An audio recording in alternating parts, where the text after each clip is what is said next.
दोस्तों नमस्कार, हाजिर है एक बार फिर से आज की बड़ी और ताजा खबरों के साथ। बस आपसे निवेदन है, कृपया वीडियो को लाइक कर दें, चैनल को सब्सक्राइब कर लें और घंटी बटन जरूर दबा दें। पहली बड़ी खबर है, मुख्यमंत्री योगी आदित्यनाथ ने जनता को दी बड़ी सौगात। राशन और गैस सिलेंडर मिलेगा फ्री, किसानों को बिजली बिल में भी मिलेगी छूट। आपको बता दें कि योगी सरकार के दूसरे कार्यकाल का पहला बजट गुरुवार को विधानसभा में पेश कर दिया गया। 6 लाख करोड़ रुपए से अधिक के बजट में कई चुनावी वादों को पूरा किया गया है। सरकार ने मुफ्त राशन योजना को जारी रखने की घोषणा करती है और साथ ही उज्ज्वला योजना के तहत साल में 2 मुफ्त गैस सिलेंडर देने का भी ऐलान कर दिया है। अंत्योदय और पात्र गृहस्थी कार्ड धारकों को निःशुल्क खाद्यान्न, साबुत चना, रिफाइंड सोयाबीन ऑयल और नमक का वितरण किया जाएगा। इसके अलावा प्रधानमंत्री उज्ज्वला योजना के लाभार्थियों को 2 निःशुल्क एलपीजी रसोई गैस सिलेंडर दिए जाएंगे। मुख्यमंत्री कन्या सुमंगला योजना के अंतर्गत पात्र बालिकाओं को 6 विभिन्न श्रेणियों में 15,000 रुपए की सहायता पीएफएमएस के माध्यम से प्रदान की जाएगी। आपको बता दें कि योगी सरकार ने पुष्टाहार कार्यक्रम के अंतर्गत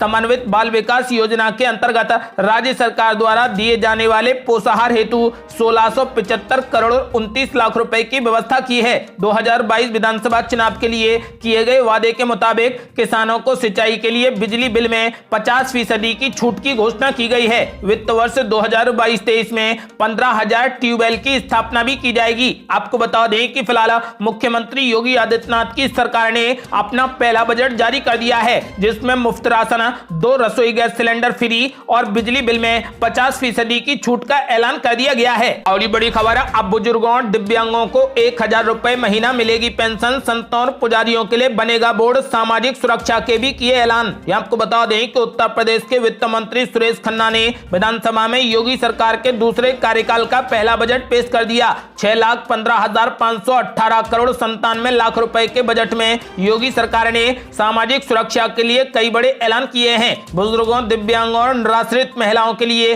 पेंशन राशि को बढ़ाकर अब 1,000 रुपए मासिक कर दिया गया है। आपको बता दें कि वृद्धा पेंशन योजना के तहत प्रत्येक लाभार्थी की पेंशन की राशि को बढ़ाकर 1,000 रुपए प्रतिमाह की दर से लगभग 56 लाख वृद्धजन को पेंशन प्रदान की जा रही है। निराश्रित महिला पेंशन योजना के तहत पात्र लाभार्थियों को देय पेंशन की धनराशि अब 500 रुपए से बढ़ाकर 1,000 रुपए प्रति महीना कर दिया गया है। आपको बता दें कि दिव्यांग भरण पोषण अनुदान की धनराशि जो वर्ष 2017 के पहले मात्र 300 रुपए प्रति माह प्रति व्यक्ति थी, उसे बढ़ाकर अब 1,000 रुपए प्रति माह कर दिया गया है। कुष्ठावस्था विकलांग भरण पोषण योजना के तहत अब 3,000 रुपए प्रति माह दिए जाएंगे। आपको बता दें कि बुजुर्ग, पुजारियों, संतों और पुरोहितों के समग्र कल्याण की योजनाओं के क्रियान्वयन के लिए बोर्ड का गठन किया जाएगा। आपको बता दें कि इसके लिए 1 करोड़ रुपए की व्यवस्था की गई है। अगली बड़ी खबर, मोदी सरकार के 8 साल पूरे होने पर कांग्रेस ने बोला बड़ा हमला, कहा 8 साल 8 छल बीजेपी सरकार हो गई विफल।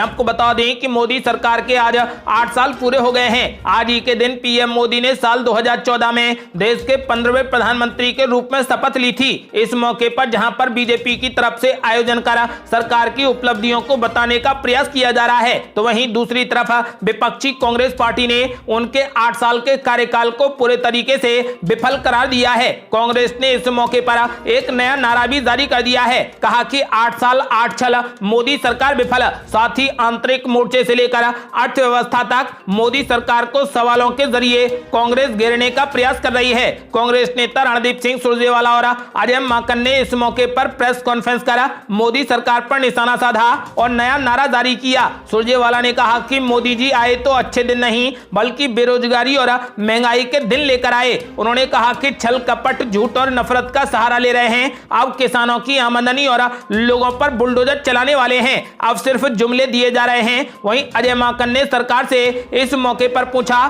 कि आखिर किसके अच्छे दिन आ गए हैं। उन्होंने कहा कि जिनकी कोविड तक में संपत्ति बढ़ गई है, किसानों को काले कानून दिए गए, 1,000 रुपए का गैस सिलेंडर मिल रहा है, 12 करोड़ नौकरी चली गई, ये हम मोदी जी से पूछना चाहते हैं। उन्होंने वैश्विक भुखमरी इंडेक्स का हवाला देते हुए कहा कि इस सूची में हम 55 152वें स्थान से 101वें स्थान पर चले गए हैं। कांग्रेस नेता ने कहा कि हर वैश्विक मापदंड पर भारत फिसलता जा रहा है। और बड़ी खबर, बीजेपी नेता ने असदुद्दीन ओवैसी को दे डाली खुली चुनौती। कहा सभी मस्जिदों की करो खुदाई, शिवलिंग मिले तो हमारा और शव मिले तो तुम्हारा। आपको बता दें कि वाराणसी के ज्ञानवापी मस्जिद परिसर के सर्वे में कथित तौर पर शिवलिंग मिलने के बाद बयानबाजी थमती नजर नहीं आ रही। इस बीच तेलंगाना बीजेपी के प्रमुख बंदी एसकी ने एआईएमआईएम के चीफ असदुद्दीन ओवैसी को खुली चुनौती दे दी है। उन्होंने कहा कि हम राज्य की सभी मस्जिदें खोदेंगे, अगर वहां शिवलिंग मिले तो इसे हमें सौंप दें। तेलंगाना बीजेपी चीफ ने कहा कि जहां कहीं भी मस्जिद परिसर की खुदाई की जाती है वहां पर शिवलिंग मिलती है। मैं ओवैसी को खुली चुनौती दे रहा हूं कि हम राज्य में सभी मस्जिदें खोदेंगे। यदि सब बरामद होते हैं तो ये मुसलमानों का होगा, यदि शिवलिंग मिलेगा तो आप इसे हिंदुओं को सौंप दें। क्या आप इसके लिए स्वीकार करेंगे? आपको बता दें कि बुधवार रात करीमनगर में एक विशाल हिंदू एकता यात्रा को संबोधित करते हुए तेलंगाना भाजपा प्रमुख बंदी संजय कुमार ने एआईएमआईएम के चीफ असदुद्दीन ओवैसी पर जमकर निशाना साधा। कुमार ने दावा किया है कि अतीत में मुस्लिम शासकों द्वारा तेलंगाना में कई मंदिरों को ध्वस्त कर दिया गया था और उनके स्थान पर मस्जिदों का निर्माण किया गया था। ओवैसी को खुली चुनौती देते हुए उन्होंने राज्यों की सभी मस्जिदों में खुदाई का आह्वान किया है और कहा कि अगर धार्मिक प्रतीकों का पता चला तो हिंदू उन्हें अपने कब्जे में ले लेंगे। ये वादा करते हुए कि भाजपा सत्ता में आने पर तेलंगाना में राम राज्य की शुरुआत करेगी। करीमनगर के सांसद ने कहा कि अगर भाजपा सत्ता में आती है तो हम सभी मदरसों को खत्म कर देंगे। और ये बड़ी खबर, ज्ञानवापी मस्जिद विवाद पर असदुद्दीन ओवैसी ने बीजेपी पर बोला बड़ा हमला। कहा 1990 का माहौल बनाना चाहती है बीजेपी। आपको बता दें कि वाराणसी के ज्ञानवापी मस्जिद में सर्वे को लेकर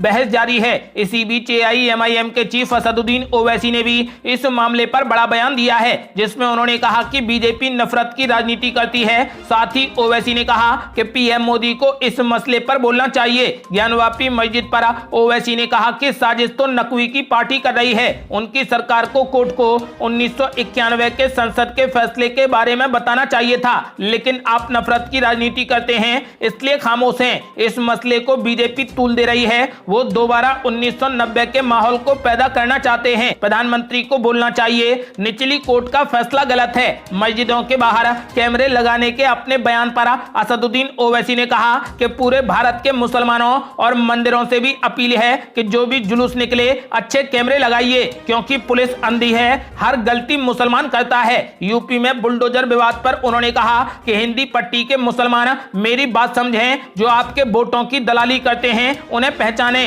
रोजा हम करें, खजूर कोई और खाए। वहीं बग्गा की गिरफ्तारी को लेकर ओवैसी ने कहा कि बीजेपी की असम सरकार ने क्या गिरफ्तारी नहीं की, ये क्या तमाशा है, कानून का पालन नहीं किया जा रहा। ओवैसी ने कहा कि चुनाव में मुसलमानों का वोट मांगने वाले चूहे की तरह बिल में घुसे हुए हैं। गुजरात, दिल्ली नगर निगम से लेकर जहां जहां चुनाव होंगे हमारी पार्टी वहां चुनाव लड़ेगी। और ये बड़ी खबर, मथुरा जन्मभूमि केस में कोर्ट ने सभी पक्षों से मांगा जवाब। जुलाई में हो सकती है अगली सुनवाई। आपको बता दें कि मथुरा जन्मभूमि केस में आज सिविल कोर्ट में सुनवाई हुई, जिसके बाद कोर्ट ने इस मामले में सभी पक्षों को याचिका पर जल्द जवाब दाखिल करने के निर्देश दिए हैं। कोर्ट ने साफ कर दिया है कि सभी पक्षों के जवाब दाखिल करने के बाद ही अगली सुनवाई होगी। सभी पक्षों को याचिका की कॉपी भेजने की बात कही है, जिसके बाद अब माना जा रहा है कि जुलाई के पहले हफ्ते में मामले की अगली सुनवाई हो सकती है।